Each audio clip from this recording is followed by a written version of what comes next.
haunted by forgotten memories. I woke up this morning to the unsettling sensation of familiarity.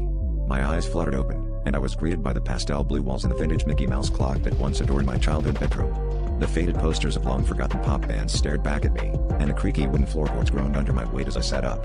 Confusion gnawed at the edges of my mind, for I hadn't seen this room in over a decade.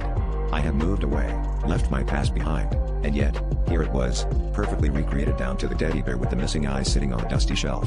It felt as though my past had reached into the present, its cold fingers wrapping around my reality.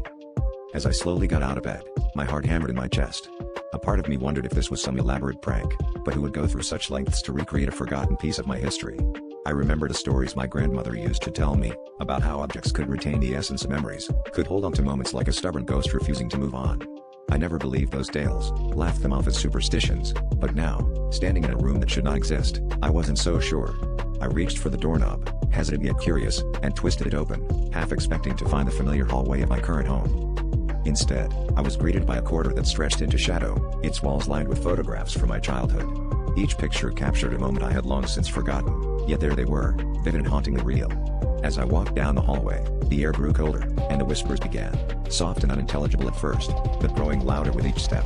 They called my name, voices of people I once knew but couldn't quite place. Panic surged through me, and I turned back, desperate to escape, but the door to the room had vanished, leaving only a blank wall in its place. With no other choice, I pressed on, the whispers now a cacophony of urgent pleas. As I reached the end of the hallway, I saw a mirror, its surface rippling like water. Trembling, I stepped closer, and my reflection stared back at me, but it was not alone. Behind me, shadows moved, figures that shouldn't be there, relics from a past I had tried to bury. The whispers reached a fever pitch, and I finally understood. They wanted me to remember, to acknowledge the things I had left behind.